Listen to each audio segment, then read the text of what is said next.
This is the Hidden Killers podcast with Tony Brueski, featuring trial consultant and body language expert Susan Constantine. The Soto family, Jen Soto, Maddie Soto, and then you have Steven Stearns, the de facto stepfather, not really married, but has been in the home of the Sotos for quite some time. Now he's facing 60 charges against him in relation to child abuse material, sexual abuse material. Still, as of our recording, no one officially charged with the murder of Maddie Soto, but there is so much to look at and investigate. Joining me to discuss, Susan Constantine, body language expert. Stacey Cole also with us. We're going to break down some of these interviews that a lot of us have been seeing clips of over the last several weeks as we've been diving into this. Susan, before we begin reviewing these and going through them, what has been your,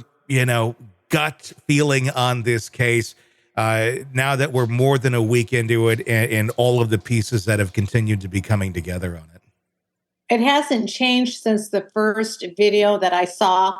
I was the person who they reached out to, Fox 35. It's right here in my area. So I analyzed that initial video from straight on. Mm-hmm. And based on that video, I said to the sheriff's office on air, you need to be looking at this boyfriend because he is showing some deceptive behavior. He should be considered a suspect in the disappearance of Madeline. So anyway, that was before she was found murdered. Mm-hmm. And so anyway, overall, my opinion hasn't changed. I could walk through and share with you what my findings were, mm-hmm. but clearly she was deceptive. There were massive deceptive indicators.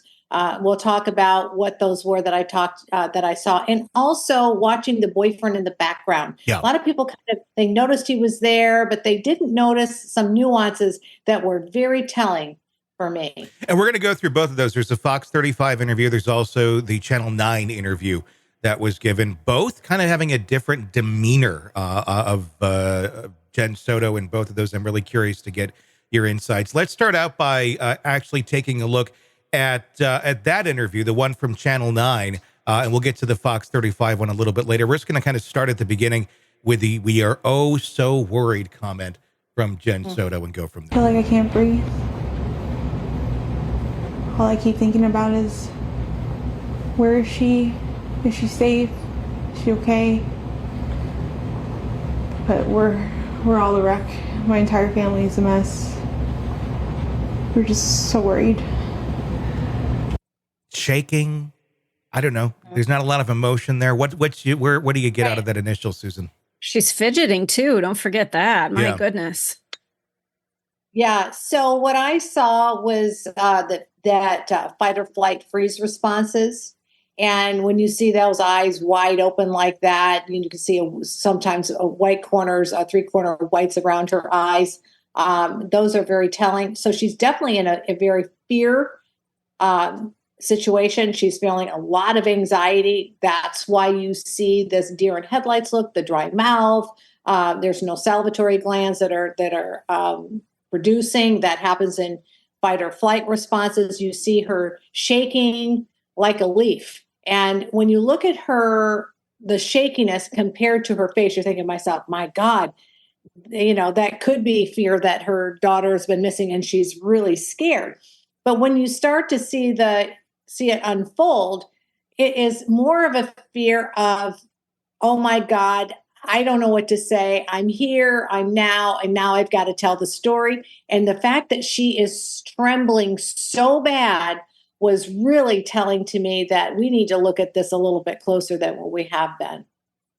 Susan, do you feel like there was an element of fear in her that someone lurking behind her wants her to tell a certain story? Or do you think it could have just been fear of being on camera? Well, you have to rule those things out.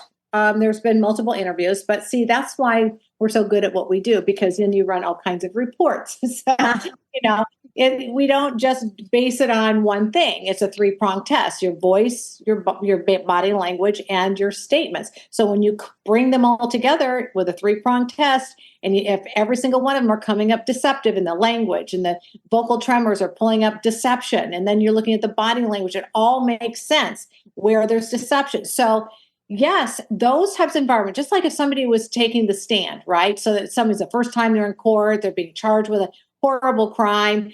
Of course, they would be nervous if they're on the stand, right? It's their first time. It's the environment. Cameras are there. It looks very official. That would increase anxiety. This is beyond that. I mean, we have all seen that fight or flight response, but there is also her tonality when what she's saying, and the language that she uses. There's one where I can't breathe, right? That lack of breathing is part of that fight or flight. Yeah. So it all starts to marry together like a symphony when you're reading people. So that was one of the clues that I saw. But overall, language was off. The behavior was off. The rhythm and the duration of those emotions. We look at onset and offset. So in real emotions, they usually kind of fleet off the face, kind of gradual. They'll have a peak and then they kind of gradually come off. If you think about, like, we're women, right? So when we cry, before we're crying, our face is already crinkling up, and then our voice is already cracking. And then we get up to the crescendo, and then we have still the aftermath of the earthquake, right? We have that aftermath, the sniffling, this kind of stuff. When you see this, the duration is onset, offset, offset. There is, and I kind of back it up to that so that I can help people to understand what I'm looking at. This is not subjective, okay? This is based on science. I use what they call a scan analysis. This comes out of England. It's been highly tested. It's been used in law enforcement and government agencies. And you're looking at, this is the same stuff they use for when they're doing airport screening, right? So we know what is the pins we're looking, points of interest. There are 6 channels of human behavior: body, face. We go there. So I have a whole diagram right there. And what have been proven to be indicators of deception. So we're looking at usually 3 indicators in either one and 2 or more of the channels. Okay. So 3 indicators and 2 channels of communication in a 7-second period. So when she's asked a question, watch when she answers it. And you look for a cluster. You look for the 327. So when you see the 327, bingo, there's a strong area of deception. Then I test it in voice stress analysis. Then I test it in the statement analysis, and then it gives a story.